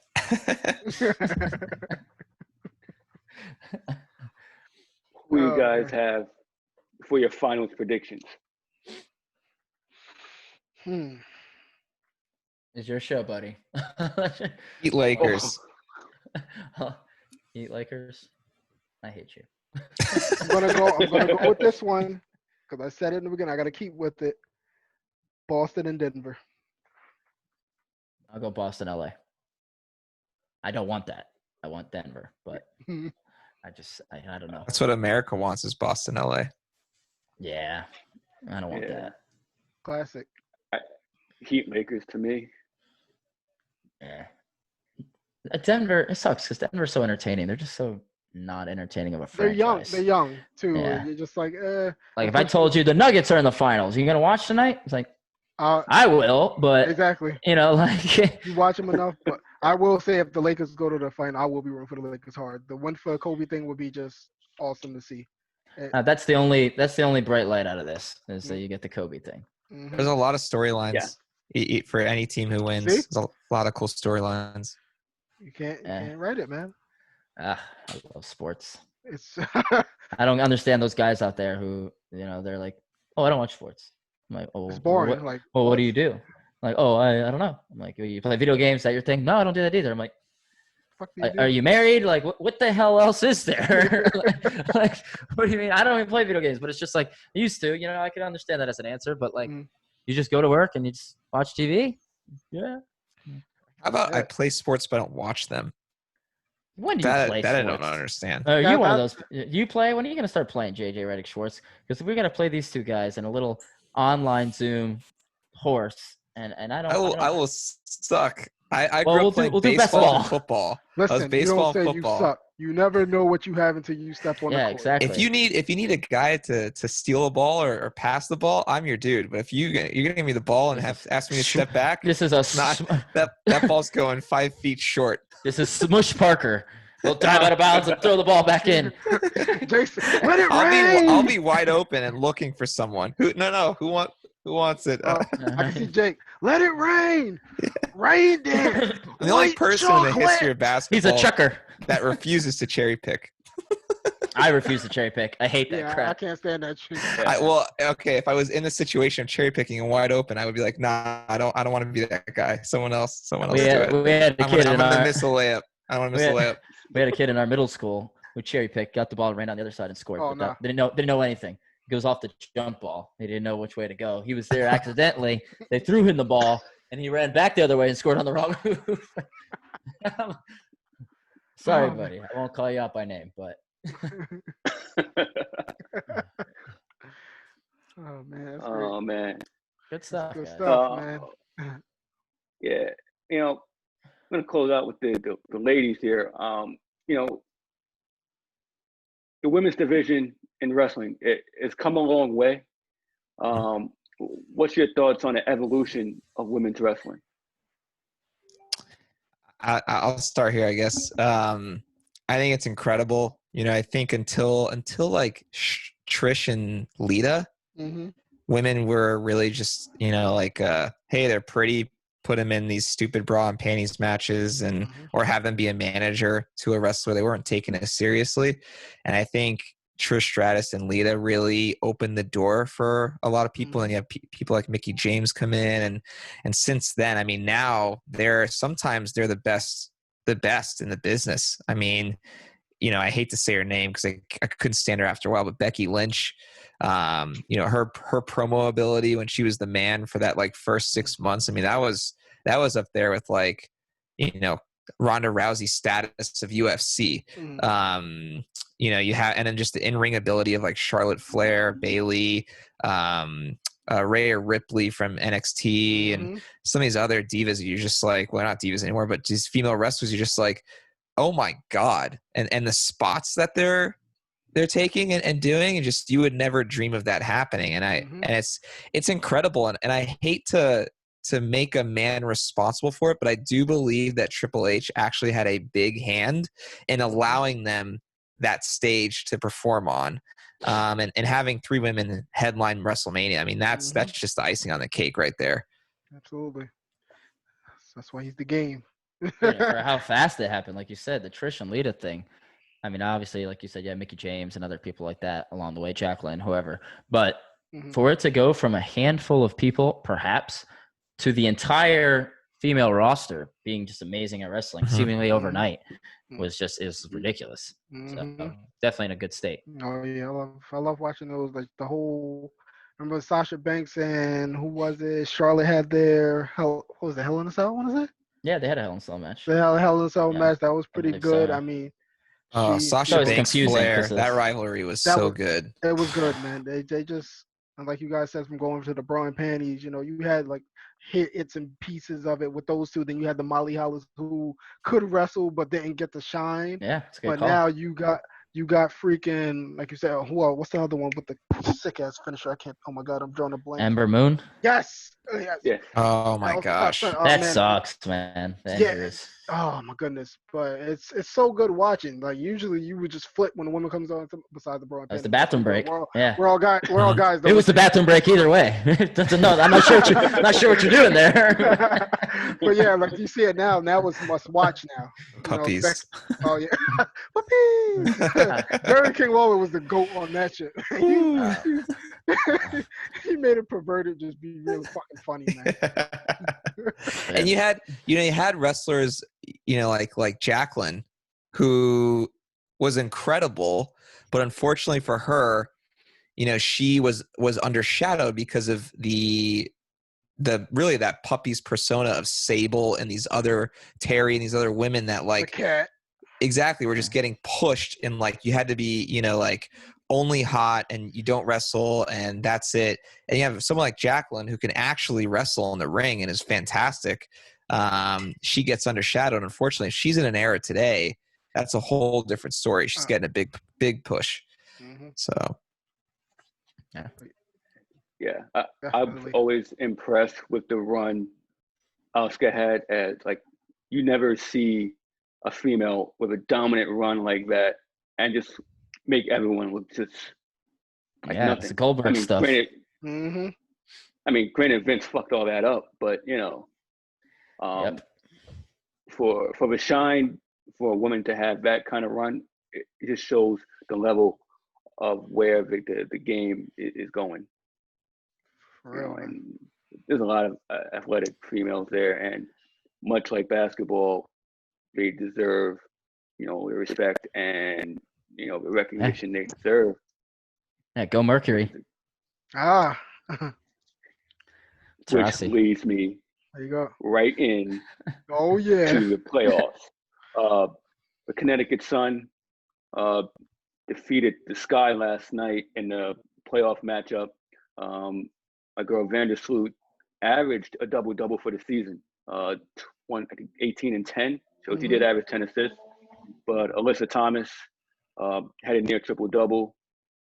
Sky came out pretty slow, but they made a late charge, but they just ran out of gas, and the Sun moved on to play the LA Sparks and Candace Parker. Oh.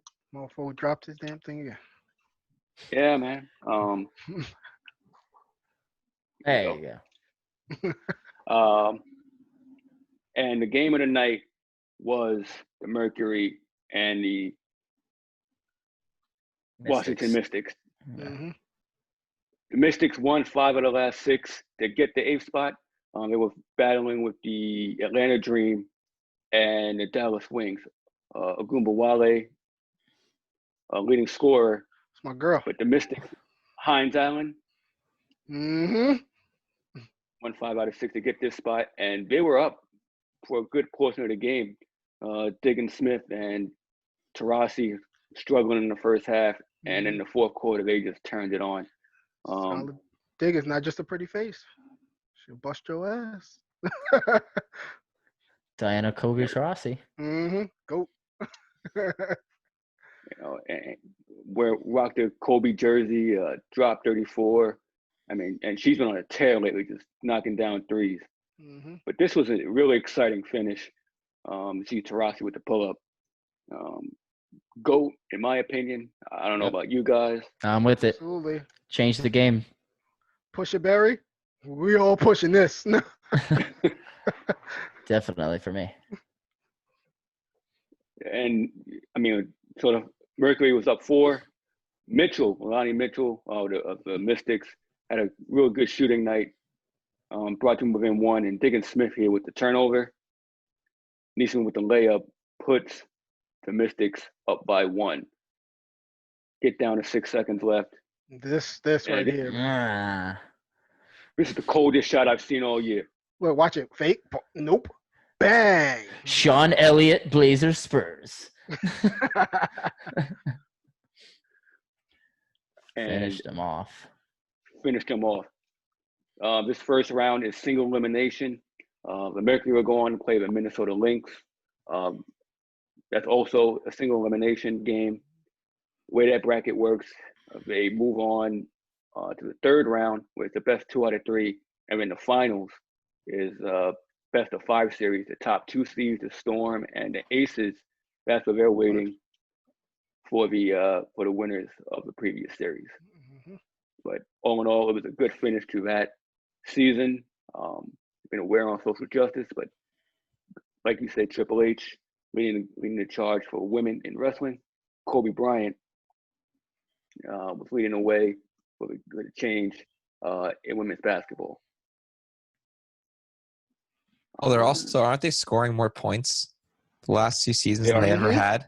Good point. Yeah. Very good point. So you got it. I think, well, I don't watch as often as you guys, like I said, but I do hear things every now and then. And it is really cool. I mean, it's really cool that the games are changing, and, as we kind of alluded to women's wrestling and WWE and even like, not even just in WWE, if you look outside of WWE at other organizations, like Impact is garbage, but they have some great female wrestlers over there. And so, it's a leveling up, and you're seeing, I mean, just the style of play. I'll be honest, when I used to watch the WNBA, I hated it. I'll be completely honest. Like, I couldn't stand it. And so my cousin played basketball, and when she started playing basketball when she was like 14, I would go to her games, and just, you could tell it's different. I mean, you had the AA and like, or AA, whatever it's called, or A1, whatever that basketball league is. AAU. Thank you, AAU. Yeah. And just like the talent at her age, I was like, oh my God, I'm like watching a professional like basketball game here. And then I started to watch again, and I'm like, where did this talent come from?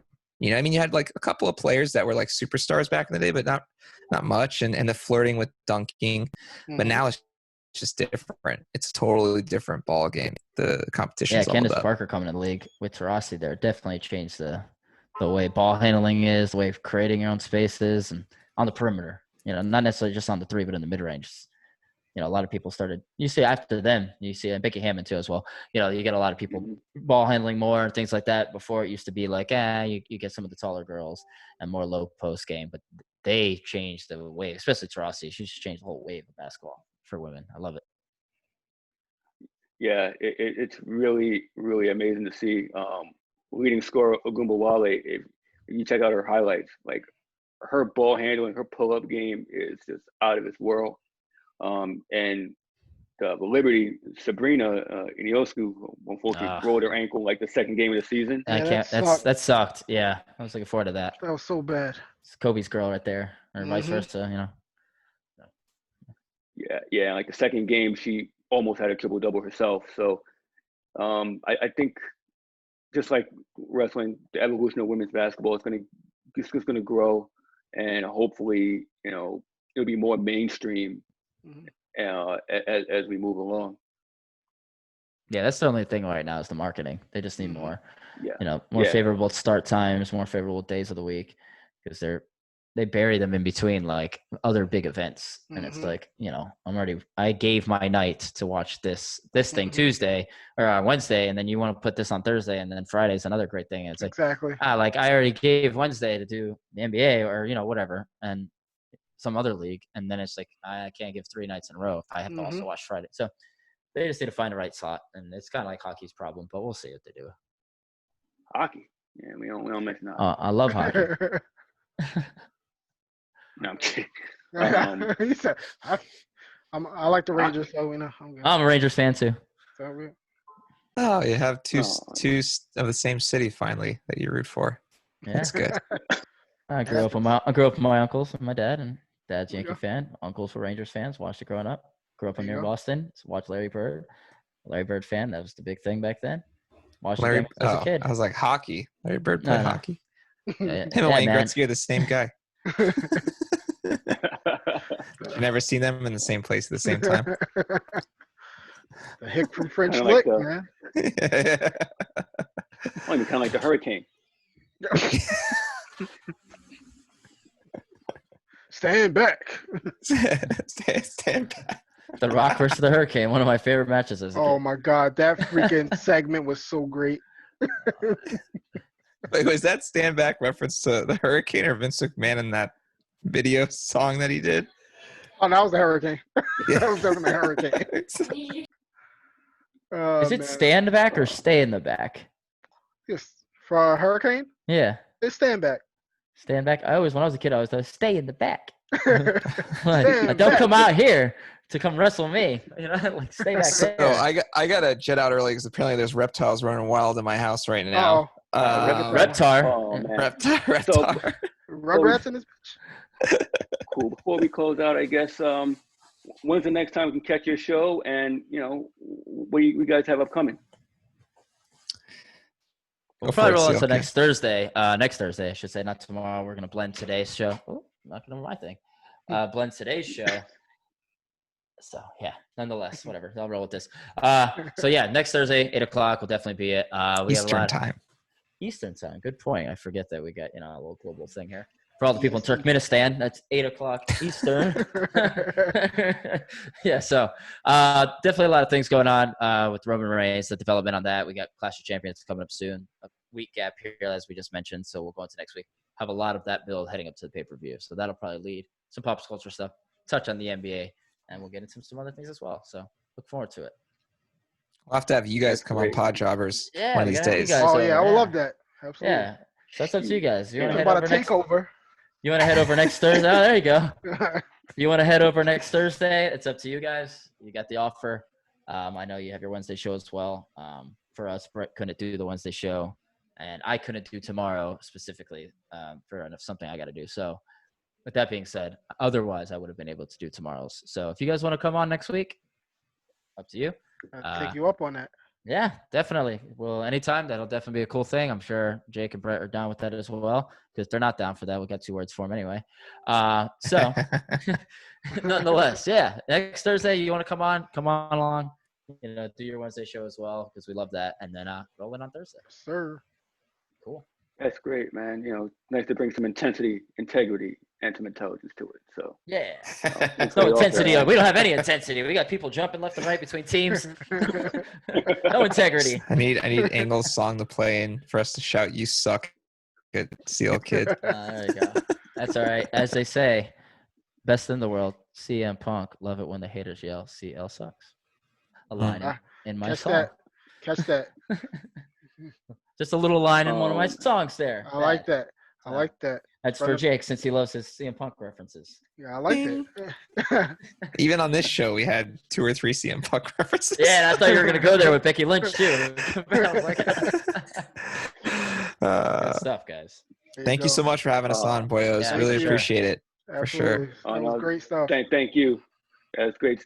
Thank you guys for your input, your energy. It's really been great. And like I said, catch these guys Thursday nights, Wrestling Life, PodJobbers. You can catch them on Anchor by subscribing to the Life Group Network. Catch them on YouTube as well with the same Life Group podcast search tag, as well as our other great podcast, Dunk City on Mondays, The Audible on Tuesdays, Matt and Randy, NFL season here, Total Bases, Sunday mornings for your fantasy baseball updates.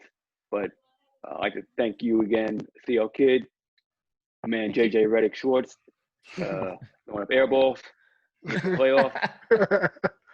I should have been Chauncey Billups Schwartz, because I always get touted that I look like him. It's the nose thing. It's the nose and that like there's this shot of him on Google Images where he's like this. I've seen that, and it looks just like it's just like my teeth and my lips. It's like the same thing. So I got a Billups jersey. You can wear it next week. Yes, Jake Billups. Gotta shave the beard and shave the head though. Then it'll be. You also do the PodJobbers, baby. Just like there you go. Billups. Yeah, you gotta hit it for me one time. Go ahead. Go ahead, Jake. PodJobbers, baby. There's always like 2 or 3 posts. Then I think there's gonna be. I keep you guessing. Ah, damn it.